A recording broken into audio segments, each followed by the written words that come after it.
Nous sommes dans la piscine municipale, sans doute un endroit que vous ne connaissez pas lorsqu'elle est complètement vidée, et c'est le cas. Donc vous voyez, les deux bassins ont été complètement vidés. Nous en profitons pour utiliser cette période de vidange obligatoire pour faire un certain nombre de travaux. Ces travaux, c'est révision des douches, on reprend la climatisation. Nous allons rajouter aussi des éléments complémentaires avec une nouvelle cascade pour les enfants. Et donc voilà, alors vous voyez que nous reprenons aussi les peintures, tout ce qui est ajustement d'huisserie. Et donc c'est une période de grands travaux qui mobilise beaucoup les services techniques. Voilà, les travaux sont importants. Nous avons aussi, pour des raisons d'économie d'énergie, changé tous les luminaires en les remplaçant par des LED. Et donc, nous aurons une meilleure visibilité des bassins en termes de sécurité, c'est important, et aussi en termes d'économie d'énergie. Donc voilà, chaque année, nous reprenons ce type de travaux. Et là, nous sommes dans cette phase de travaux. Alors, important, la réouverture. On remplit le bassin, on vous le chauffe et rendez-vous le 30 septembre pour la rouverture, donc après les fêtes d'automne. Nous sommes à l'entrée du jardin du Bois-Soupeau et je voudrais aborder un crève-cœur, disons les mots. C'est l'abattage d'un très gros marronnier qui figurait sur la liste des arbres remarquables de la ville. Mais cet arbre magnifique était atteint par un champignon. Ce champignon se descend sur l'arbre par le haut et s'introduit à l'intérieur du sujet. En juillet dernier, une branche maîtresse était déjà tombée et nous avait alerté, on avait analysé, un bureau d'études était venu en complément de l'expertise des jardiniers pour nous signaler qu'en fin de compte, au-delà de tous les soins qu'on pouvait pratiquer, cet arbre était devenu dangereux. Donc on a dû se résoudre à l'abattre. C'était le 5 septembre. Et donc nous avons fait débiter progressivement cet arbre pour faire cesser le danger potentiel.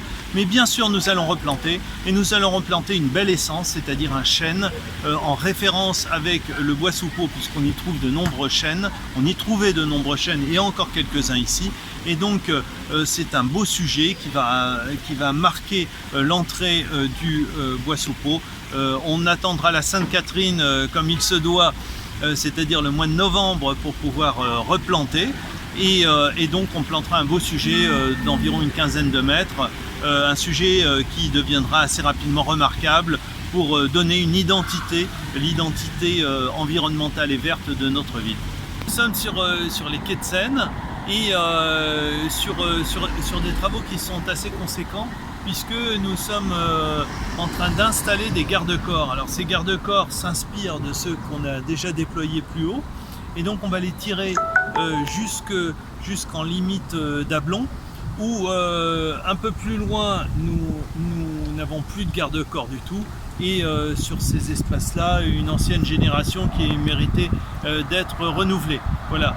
Donc le parti pris, c'était d'installer des garde-corps suffisamment défensifs et qui emploient une matière imputrescible de façon à ce qu'on puisse bien résister aux intempéries. Voilà. Donc ce sont des travaux assez conséquents qui nécessitent de sceller l'ouvrage, et nous aurons une fin de travaux vraisemblablement vers la fin octobre. Le lycée Georges Brassens fait l'objet d'une reconstruction, donc démolition puis reconstruction, mais le problème c'est que, vous le savez, il y a toujours de l'amiante. Donc on a, pendant la phase travaux, constitué un lycée provisoire qui se trouve un peu plus loin, où les enfants continuent à étudier mais en parfaite sécurité. Et donc maintenant nous sommes ici réellement sur le lieu des travaux. Donc nous allons commencer les travaux de désamiantage, donc confinement et désamiantage en octobre pour le bâtiment d'administration. Sera suivi en octobre du confinement et désamiantage, début des opérations en novembre pour le bâtiment du lycée proprement dit, c'est-à-dire le lieu où les enfants étudient. Et ceci sera suivi globalement d'une phase de démolition sur toute l'année, avec globalement 2 années, c'est-à-dire jusqu'en 2022, pour la phase construction. Donc une année pour le désamiantage et démolition, et 2 années de construction du lycée proprement dit, avec tous ces équipements, notamment sportifs, etc., toutes les salles qui vont servir à l'éducation des enfants. Donc voilà en très grosse maille le calendrier, et j'aurai l'occasion de revenir sur l'état d'avancement de ces travaux, où la région se mobilise très fortement. C'est un engagement de Valérie Pécresse qu'elle avait pris ici même et qu'elle respecte.